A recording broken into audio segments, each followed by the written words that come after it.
আপনাদের অভিনন্দন জানিয়ে আমি কয়েকদিন আগে বলেছিলাম যে 17 তারিখ থেকে আমাদের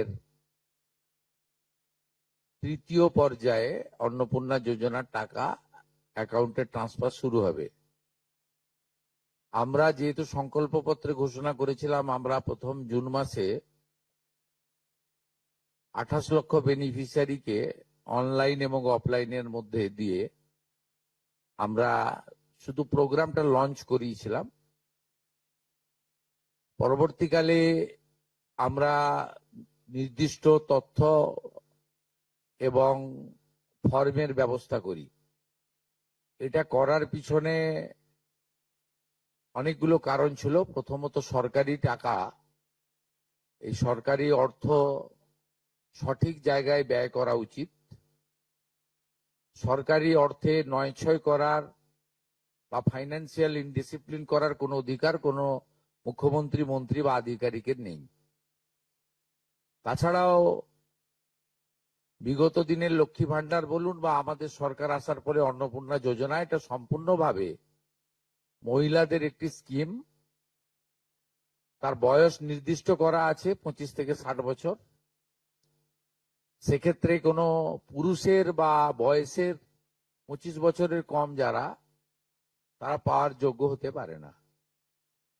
আমরা বিগত সরকার যখন প্রথম শুরু করে খুব অনিয়মিতভাবে প্রায় 9 মাস গেছে 500 টাকা করে ভাতা দিতে, এবং প্রতি মাসেই তাদের সংখ্যা এদিক ওদিক হয়েছে। ফাইনালি নির্বাচনের আগে তড়িঘড়ি করে 2 কোটির আশেপাশে কিছু সংখ্যা হবে, 1,500 টাকা করে ট্রান্সফার করা হয় মাত্র 2 মাসের জন্য। শেষের দিকে ওই এবং সেটা করতে গিয়ে আমরা দেখলাম যে আমরা যদি সকলকেই লিস্টটাকে কনভার্ট করে দিই অন্নপূর্ণা যোজনাতে, তাতে এসআইআর এর নাম বাদ গেছে, ভারতীয় নয় এমন লোকের নাম থাকবে, মৃত লোকের নাম থাকবে, পুরুষদের নাম তাতে থেকে যাবে। সেই কারণে আমরা নতুন সরকার স্বচ্ছতার ভিত্তিতে এই কর্মসূচি দেওয়ার ক্ষেত্রে আমরা ফর্ম চালু করি এবং আমাদের পোর্টাল চালু হয়, এবং জুলাই মাসে দ্বিতীয় পর্যায়ে যখন আমরা 1 কোটিরও বেশি মহিলার অ্যাকাউন্টে নেতাজি ইন্ডোর স্টেডিয়াম থেকে প্রোগ্রাম করে টাকা ট্রান্সফার করি, সেক্ষেত্রেও অনেক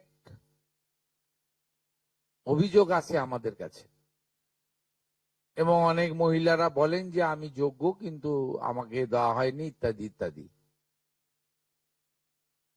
তাই আমরা আমাদের বিডিওদের সাহায্য নিয়ে জেলা শাসকদের নেতৃত্বে হাউস টু হাউস ভেরিফিকেশন যতটা সম্ভব এই সময়ের মধ্যে করি, এবং জুন এবং জুলাই মাসের 31 তারিখ পর্যন্ত পোর্টাল চালু ছিল আবেদনের।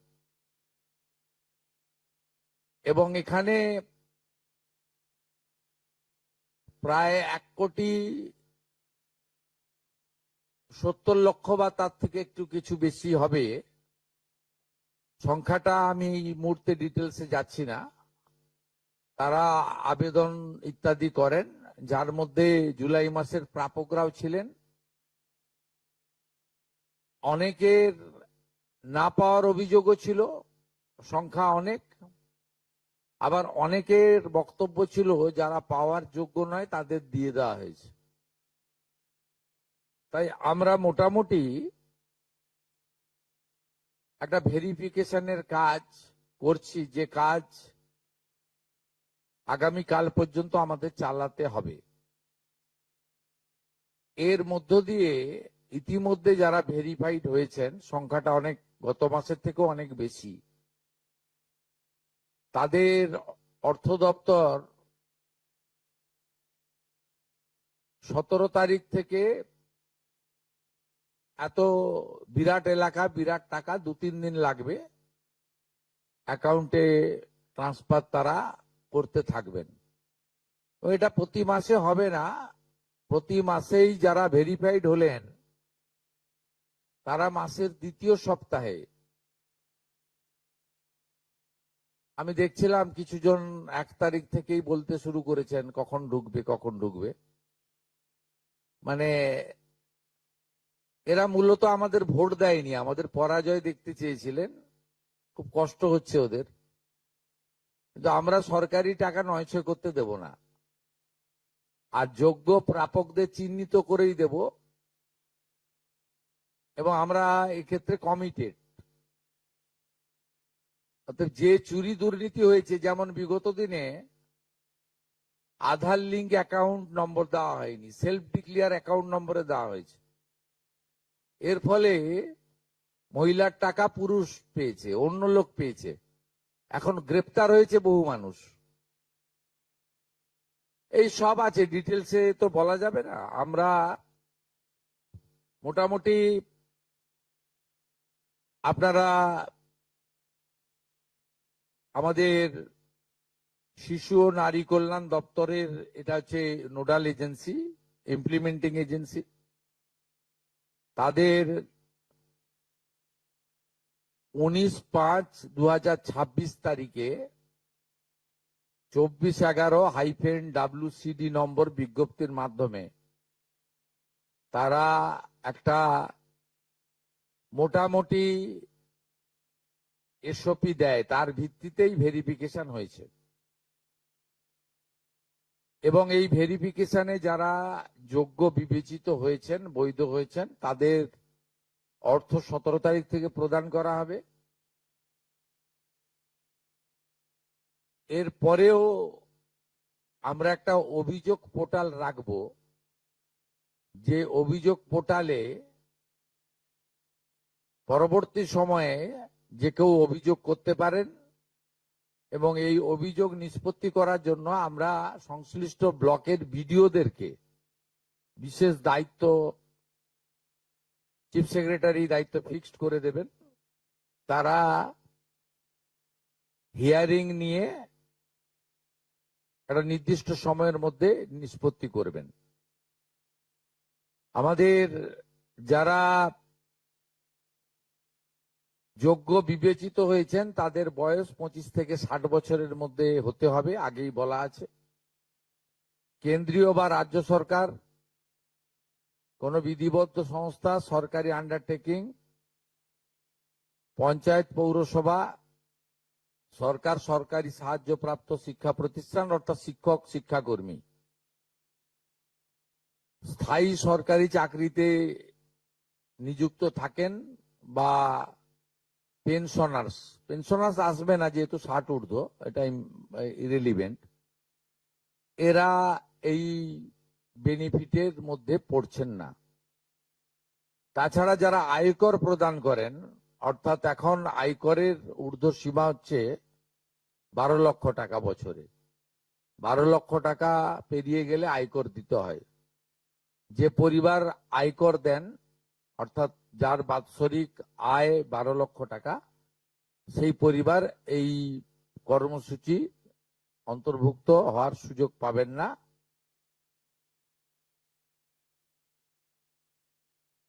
এবং যে মহিলা নিজে 10,000 টাকার বেশি নিজে উপার্জন করেন মাসে, তাকেও এর বিবেচনার মধ্যে প্রাথমিকভাবে আনা হয়নি। কিন্তু এক্ষেত্রে যারা ক্যাজুয়াল, কন্ট্রাকচুয়াল, মানে বাড়ির পুরুষ মানুষরা, তাদের বাড়ির পরিবারের স্ত্রী বা অন্যরা বিবেচিত হবেন। যদি কোনো মহিলা, এটা একটি নারী অর্থনৈতিক সশক্তিকরণের স্কিম, সেক্ষেত্রে যিনি সরাসরি নিজে 10,000 টাকার বেশি উপার্জন করেন তাকে বিবেচনা করা হবে না। 25 থেকে 60-এর মধ্যে যারা 10,000 টাকার বেশি উপার্জন করেন, তাদের 12 লক্ষ টাকা বছরে 12 লক্ষ টাকা পেরিয়ে গেলে আয়কর দিতে হয়। যে পরিবার আয়কর দেন, অর্থাৎ যার বাৎসরিক আয় 12 লক্ষ টাকা, সেই পরিবার এই কর্মসূচি অন্তর্ভুক্ত হওয়ার সুযোগ পাবেন না। এবং যারা 3,000 টাকার কম ভাতা পান, ধরুন উইডো পেনশন 1,500 টাকা এই মাস থেকে হয়েছে, গত মাস পর্যন্ত ছিল 1,000 টাকা, তাদেরকে হায়ারটা দেওয়া হচ্ছে, 3,000 টাকাটাই দেওয়া হচ্ছে অন্নপূর্ণা যোজনাতে। এই ধরনের যত স্কিম 25 থেকে 60 মহিলাদের রয়েছে যারা 3,000 টাকার কম পান বিভিন্ন ভাতা, তাদেরকে 3,000 টাকার অন্নপূর্ণা যোজনার ভাতাটাই দেওয়া হচ্ছে। এক্ষেত্রে দুটি ক্ষেত্রে আমরা শিথিল করছি। একটা হচ্ছে দিব্যাঙ্গ ভাতা যারা পান তারা দুটো ভাতাই পাবেন। তারা দিব্যাঙ্গ ভাতা যেটা আগস্ট মাস থেকে 1,500 হয়ে যাবে সেটাও পাবেন, অন্নপূর্ণা যোজনা 3,000ও পাবেন, শুধুমাত্র ফিজিক্যালি চ্যালেঞ্জদের ক্ষেত্রে। আর পিএম কিষাণ সম্মান নিধির ক্ষেত্রে, এই দুটি ক্ষেত্রে আমরা এটাকে শিথিল রাখছি। এছাড়াও এর আগে যেটা অনেক মহিলার নাম বাদ চলে গেছিল, 3 কক্ষ বিশিষ্ট বাড়ি, এটা গ্রামের ক্ষেত্রে এক্সাম্পট করে দেওয়া হয়েছে। গ্রামের ক্ষেত্রে কোনো বাড়ির সংখ্যা রাখা হয়নি, শিথিল করে দেওয়া হয়েছে। অর্থাৎ গ্রামীণ এলাকার মহিলারা এবারে আরো বেশি সংখ্যায় সুযোগ পাবেন। তাদের ক্ষেত্রে, গ্রামীণ ক্ষেত্রে 3 কক্ষ বিশিষ্ট বাড়ি, যেটা জুলাই মাসে ওই ক্রাইটেরিয়াটা থাকার কারণে অনেকে বঞ্চিত হয়েছেন, এবারে আর বঞ্চিত তারা হচ্ছেন না। এবং শুধুমাত্র জমির পরিমাণের ক্ষেত্রেও যে 7টি কর্পোরেশন রয়েছে সেখানে শুধুমাত্র 50 ডেসিমেলের বেশি জমির মালিকানা যারা কর্পোরেশন এলাকা, কলকাতা, হাওড়া কর্পোরেশন এলাকা 7টি, পৌর এলাকা এবং গ্রামীণ এলাকাতে ছাড় দেওয়া হয়েছে জমির পরিমাণের ক্ষেত্রে। এর ফলেও আরো অধিক সংখ্যক মহিলা, গ্রামীণ মহিলারা বিশেষ করে, এবারে আপনার অর্থ পাওয়ার ক্ষেত্রে সুযোগ পাবেন। আমরা সরকারি অর্থ, নারী সশক্তিকরণ, নারীর অর্থনৈতিক ক্ষমতা বৃদ্ধি, এই লক্ষ্য রেখে প্রকৃত প্রাপকদেরকে আমরা দেব। এবং প্রাথমিকভাবে সংখ্যাটা 17 তারিখে মাননীয় মন্ত্রী মালতী রায় মহোদয় আপনাদের জানিয়ে দেবেন। 17 তারিখ বিকেলে। আমি সংখ্যাটা বলছি না, কিন্তু যে কয়েক লক্ষ মহিলা তারা জুলাই মাসে অর্থ থেকে বঞ্চিত হয়েছিলেন, এই 3 কক্ষ বিশিষ্ট বাড়ি বা জমির পরিমাণ ইত্যাদির কারণে তাদের ম্যাক্সিমামটাই এবারে আমরা সংযুক্ত করে দিয়েছি। তাই আমি বিশ্বাস করি যে আগস্ট মাসে প্রদেয় অর্থে 100% না হলেও 99% প্রকৃত প্রাপকদের হাতে আমরা পৌঁছে দিতে পারবো। এবং এর সাথে সাথে অভিযোগ পোর্টালও চালু করে দেবেন। যে অভিযোগ পোর্টালেও আমাদের দপ্তরের গাইডলাইনের বাইরে গিয়ে কেউ যদি পেয়ে থাকে, আপনারা তথ্য দিয়ে সাহায্য করবেন রাজ্য সরকারকে। আর এই গাইডলাইনের মধ্যে থাকা কোনো দিদি বা বোন যদি বঞ্চিত হন, তিনিও আপনারা আবেদন করবেন এবং এটা কন্টিনিউয়াস প্রসেসের মধ্যে থাকবে। এবং আমরা বিশ্বাস করি আগস্ট মাসে যে তালিকা হবে, এই তালিকা আপনারা সবাই অ্যাপ্রিসিয়েট করবেন। এবং প্রত্যেক মাসে দ্বিতীয় সপ্তাহে, যেহেতু সরকারের নিজস্ব তহবিল থেকে এটা দিতে হবে এবং টাকার অ্যামাউন্টটাও খুব বড়, অ্যামাউন্টটা যথেষ্ট বড়, আমরা নিজেরাই 17 তারিখে ট্রান্সফার হওয়ার টাকার সঙ্গে 3,000কে গুণ করলে নিজেরাই দেখতে পাবেন যে কত বিরাট পরিমাণ অর্থ সম্পূর্ণ পশ্চিমবঙ্গ সরকারের অর্থ থেকে দেওয়া হচ্ছে। আমরা অর্থ দপ্তরের সঙ্গে কথা বলেছি, তারা বিগত দিনেও যে সরকারের 500 প্রথম, পরে 1000, 2 মাসের জন্য 1,500 যে স্কিম ছিল, তাতেও মাসের দ্বিতীয় সপ্তাহে দিতেন মোটামুটি 10 থেকে 15 তারিখের মধ্যে। এক্ষেত্রেও প্রত্যেক মাসে 10 থেকে 15 তারিখের মধ্যে যারা বৈধ প্রাপক হিসেবে চিহ্নিত হলেন তারা পেয়ে যাবেন। এইটা ক্লিয়ার করলাম এবং আপনাদের সরকার আপনাদের পাশে আছে।